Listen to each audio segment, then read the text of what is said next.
किसान प्रोटेस्ट क्यों करें? फार्म बिल्स, राइट और रॉन्ग? ये एमएसपी क्या है? फार्म बिल्स के बारे में काफी ज्यादा कंफ्यूजन है। गवर्नमेंट कहती है कि ये बिल्स किसानों की जिंदगी बदल देंगे, लेकिन फिर भी फार्मर्स आर प्रोटेस्टिंग। तो सच क्या है? पिछले कुछ वीक्स में हमने अलग अलग स्टेट्स के फार्मर्स, एग्रीकल्चर स्टूडेंट्स और इंडस्ट्री एक्सपर्ट से बात की। एक्चुअल में बिल्स के ड्राफ्ट्स पढ़े, आसान से लैंग्वेज में ये सिंपल वीडियो बनाया with some easy to understand examples. और मेरी एक गारंटी है कि अगर आप इन 3 एग्जांपल्स को समझ पाए तो आप इन 3 बिल्स के बारे में और भारत के फार्मर्स की सिचुएशन के बारे में क्लियरली जान पाए। फिर आप खुद डिसाइड कीजिए कि क्या सही है और क्या नहीं।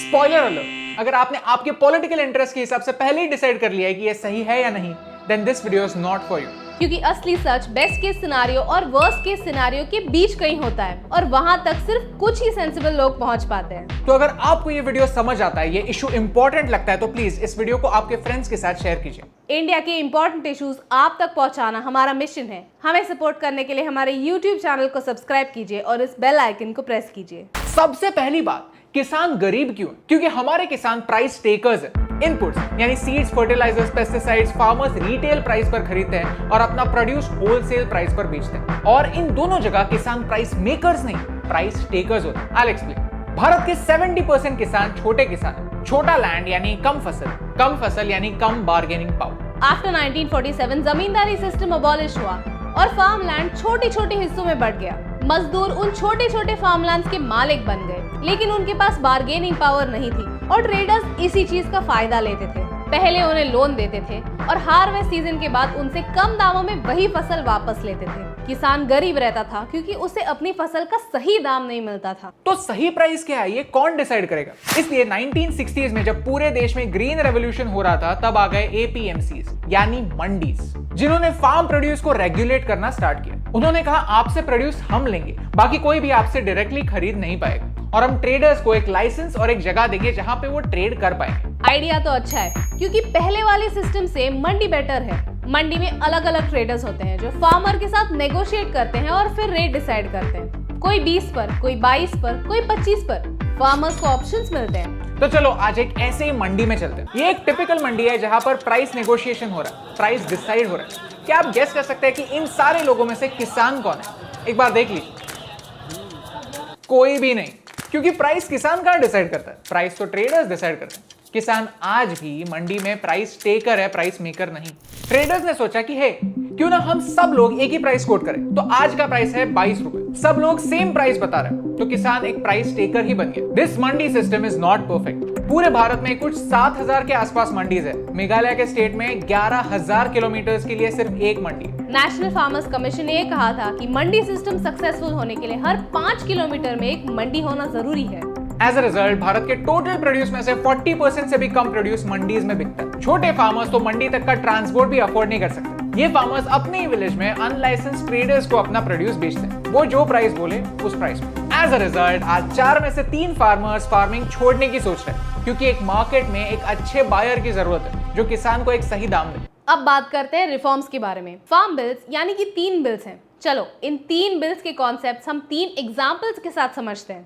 Number 1, tomatoes for burgers. McDonald's सीधा फार्मर्स के साथ एक कॉन्ट्रैक्ट कर सकती है। हमें हमारे बर्गर्स के लिए इस साइज के टमेटोज लगते हैं, तो आप इस साइज के टमेटोज ग्रो करो और हर साल हम आपसे 1000 टन टमेटोज खरीदेंगे। इसे कहते हैं कॉन्ट्रैक्ट फार्मिंग। कॉन्ट्रैक्ट फार्मिंग का फायदा यही है कि प्राइस पहले से डिसाइड होती है। कॉन्ट्रैक्ट करने के टाइम अगर प्राइस डिसाइड हुई 20 रुपीज और टमाटोज रेडी होते होते मार्केट प्राइस हो गई 10 रुपीज, फिर भी कंपनी को 20 रुपीज में टमाटोज खरीदने पड़ेंगे। The farmer will only get 20 rupees even if the market price is 30 rupees. ऐसे कॉन्ट्रैक्ट्स इस बिल से पहले भी होते थे, लेकिन मंडी में रजिस्टर होते थे, तो मंडी को इसमें से एक कट मिलता था, एक हिस्सा मिलता था। जब कंपनीज डायरेक्टली फार्मर्स के साथ डील करते हैं तो मिडिलमैन एलिमिनेट हो जाते हैं और दोनों साइड का फायदा होता है। कुछ कॉन्ट्रैक्ट्स में फार्मर्स पैसे एडवांस में ले सकते हैं, तो उन्हें लोन नहीं लेना पड़ता। सुनने में तो अच्छा लगता है, लेकिन कोई भी कंपनी जिसे 1000 टन टमेटोज चाहिए, वो छोटे छोटे फार्मर्स के साथ नेगोशिएट करने में, उनसे डील करने में टाइम वेस्ट नहीं करेगी।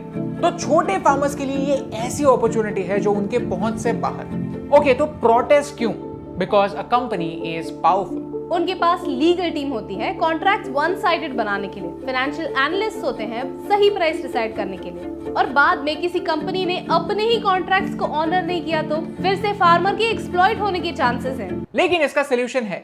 यहाँ एक इंटरमीडिएरी बॉडी की जरूरत है जो फार्मर्स को प्रोटेक्ट करे। कॉन्ट्रैक्ट्स पढ़े और असली टर्म्स एंड कंडीशंस फार्मर्स को समझाए। फार्मर्स को खुद धीरे धीरे अच्छे कॉन्ट्रैक्ट्स क्या होते हैं ये पढ़ना सीखना पड़ेगा। डिस्प्यूट रिड्रेसल सिस्टम जो बिल में दिया है वो प्रैक्टिकल नहीं है। सब मैजिस्ट्रेट के पास और भी रिस्पॉन्सिबिलिटीज होती हैं। ऐसे केस में फार्मर के इशू पर ध्यान देना डिफिकल्ट होगा। Number 2, onions make Bharat cry.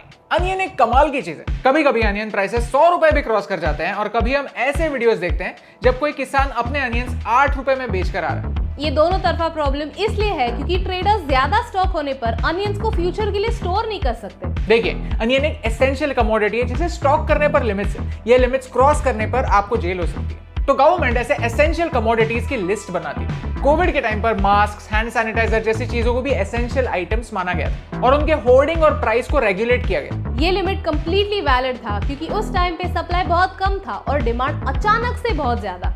एक जमाना ऐसा हुआ करता था कि हमारे पास खाना ही नहीं था। यूएस से व्हीट आता था और सीधा रेशन की दुकान जाता था। तब अगर कोई खाना होर्ड करता तो एक आर्टिफिशियल स्कैरसिटी होने के चांसेस थे। लेकिन आज भारत में एक दूसरा ही क्राइसिस है, food surplus crisis. Food corporation of India has buffer stocks.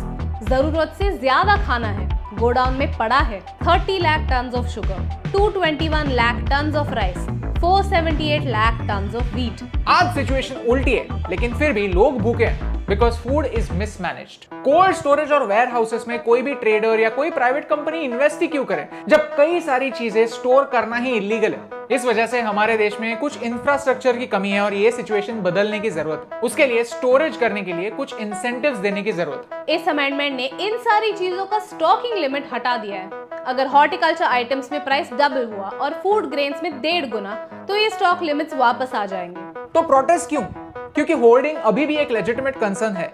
For example, onion harvest season में कोई भी ट्रेडर ज्यादा अनियन खरीदेगा क्योंकि सप्लाई अच्छा है, उसे स्टोर करेगा और तभी बेचेगा, तभी बाहर निकालेगा जब प्राइसेस ऑलरेडी बढ़ चुके हैं। नंबर 3, ये एप्पल कहीं भी बिकेगा। आज के सिचुएशन में हिमाचल का एक ऐसा फार्मर जो एप्पल्स ग्रो करता है वो खुद महाराष्ट्र में आकर उसके एप्पल्स नहीं बेच सकते। इस बिल की वजह से देश के हर फार्मर को देश में कहीं पर भी जाकर अपना प्रोड्यूस बेचने की परमिशन मिलती है, लेकिन दूसरे मंडीज में नहीं, क्योंकि मंडी स्टेट गवर्नमेंट के कंट्रोल में आती है। मंडी में दूसरे स्टेट के फार्मर्स बेच सकते हैं या नहीं, इसका डिसीजन स्टेट गवर्नमेंट लेगी। Actually one nation one market की आइडिया खुद कांग्रेस के 2019 के मैनिफेस्टो में थी। तो लॉजिकली स्पीकिंग इस एक्ट से उन्हें उनके एलाइज को कोई प्रॉब्लम नहीं होनी चाहिए। तो प्रोटेस्ट क्यों?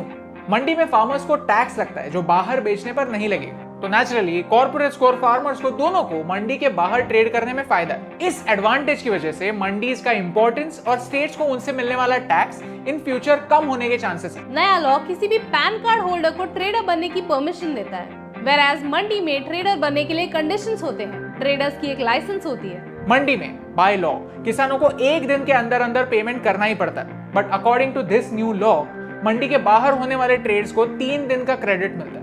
See, we have to admit कि इस चीज का मिसयूज होने के चांसेस हैं। ये सारे कंसर्न्स लूप होल की तरह है जिन्हें एड्रेस करना जरूरी है। एक और मेजर कंसर्न है MSP। MSP is minimum support price. Government wheat, rice, pulses जैसे 23 आइटम्स पर MSP डिक्लेयर करती है, लेकिन ये इस बात की गारंटी नहीं होता कि गवर्नमेंट इन सारे आइटम्स को हर किसी से खरीदेगा ही। गवर्नमेंट सिर्फ कुछ ही आइटम्स जैसे राइस और व्हीट एक्चुअली खरीदती है। पंजाब और हरियाणा जैसे स्टेट्स को इस MSP का ज्यादा फायदा होता है। फार्मर्स को लगता है कि ज्यादा से ज्यादा ट्रेड्स अगर मंडी के बाहर होने लगे तो गवर्नमेंट MSP हटा देगी, और मेजरली सारे प्रोटेस्ट इसी डर के आसपास हैं। MSP का कॉन्सेप्ट परफेक्ट नहीं है क्योंकि ये फार्मर्स को एक फॉल्स गारंटी देता है। Only 6% of the farmers get MSP prices, क्योंकि ट्रेडर्स MSP पे खरीदते नहीं, और गवर्नमेंट भी हर साल सारी चीजें प्रोक्योर नहीं करती। जिन क्रॉप्स पर MSP डिक्लेयर नहीं होता उन क्रॉप्स की प्राइस डिस्कवरी का कोई यूनिफॉर्म सिस्टम नहीं है, और फार्मर्स का असली प्रॉब्लम यही है। तो सोल्यूशन क्या है? अपने प्रोड्यूस की फेयर वैल्यू क्या होनी चाहिए ये फार्मर्स को पता ही नहीं होता। सारे एक्सप्लॉयटेशन का बेस तो यही है, भले वो मंडी के ट्रेडर्स से हो या कॉन्ट्रैक्ट फार्मिंग की वजह से। सही प्राइस क्या है किसे पता होता है? प्राइसेस तो एरिया वाइज बदलते रहते, तो प्राइस डिस्कवरी कैसे कर सकते हैं? आज आप एक स्टॉक एक्सचेंज में जाके इन्फोसिस की शेयर प्राइस तुरंत देख सकते हो। ये प्राइस सभी को दिखती है और सारे शेयर्स इसी प्राइस पर बिकते हैं। Total transparency. आज इंडिया में कमोडिटी डेरिवेटिव्स की ट्रेडिंग होती है। NCDEX और MCX ये 2 एक्सचेंजेस हैं। यहाँ पर काफी सारे एग्रीकल्चरल कमोडिटीज के फ्यूचर्स मार्केट प्राइसेस दिखते हैं। फार्मर्स इन प्राइसेस को बेस रख के अपने प्राइसेस डिसाइड कर सकते हैं। फार्मर्स का यूनाइटेड ना होना उनकी बार्गेनिंग पावर खत्म कर देता है। अगर गवर्नमेंट असल में ये चाहती है कि फार्मर्स का कुछ भला हो तो उनको फार्मर्स को यूनाइट करने की कोशिश करनी चाहिए। NECC इंडिया का एक कोऑपरेटिव है जो एग्स के लिए एक इंडिकेटिव प्राइस देता है जो फार्मर्स के लिए भी फेयर और रेम्यूनरेटिव हो और जो कंज्यूमर्स के लिए बहुत एक्सपेंसिव ना हो। इसीलिए एग्स की रिटेल प्राइस दो एरियाज में अराउंड द सेम रहती है। लेकिन NECC जैसे कोऑपरेटिव्स के लिए फार्मर्स का ज्वाइन होना जरूरी है। फार्मर्स भी एक साथ आकर फार्मर प्रोड्यूसर ऑर्गेनाइजेशन बना सकते हैं जहां पर सारे फार्मर्स प्रोड्यूस को पूल कर सकते हैं। भारत में आज अमूल की इतनी इज्जत है क्योंकि अमूल ने काफी सारे फार्मर्स को एक साथ लाया और उन्हें एक फेयर प्राइस दिया। इंडिया में FPOs ऑलरेडी हैं जो फार्मर्स को सही प्राइस देने में मदद करती है। FPOs फार्मर्स को एक कलेक्टिव फोर्स बना सकती है। ऐसे FPOs को स्टेट और सेंटर दोनों गवर्नमेंट से फाइनेंशियल और एजुकेशनल सपोर्ट की जरूरत है। द पॉइंट इज ये बिल्स एक प्रोग्रेसिव स्टेप हो सकते हैं लेकिन उनमें जो लूप होल्स है उन पर डिस्कशन होना जरूरी है। किसी भी आइडिया का सक्सेस और फेलियर उसकी इम्प्लीमेंटेशन पे होता है। फार्मर्स जिनके फायदे के लिए ये बिल्स है, अगर उन्हें ही ये बिल्स उनका दुश्मन लगे तो इन बिल्स का क्या फायदा। जब दोनों साइड से चिल्लाया जाता है तो सिर्फ और सिर्फ शोर होता है, फिर दूसरे की क्या खुद की आवाज सुनना भी इम्पॉसिबल हो जाता है। In the battle of being the loudest one in the house we forget to hear what we ourselves are saying. सच तो ये है कि लोग अपने पॉलिटिकल इंटरेस्ट के हिसाब से इस बिल के अच्छे या बुरे साइड्स को देखते हैं और बाकी साइड्स को भूल जाते हैं। अगर सच में ये बिल्स फार्मर्स की भलाई के लिए तो उनके पॉइंट्स क्या है ये सुनने में किसी को भी प्रॉब्लम नहीं होनी चाहिए। एक अच्छी बात यह है कि एटलीस्ट इस कंट्रोवर्सी की वजह से फार्मर्स के प्रॉब्लम्स क्या है इस बात पर हम सबका अटेंशन आ गया। चलो इस मौके का फायदा लेते हैं और फार्मर्स के कुछ एक्चुअल प्रॉब्लम सॉल्व करते हैं।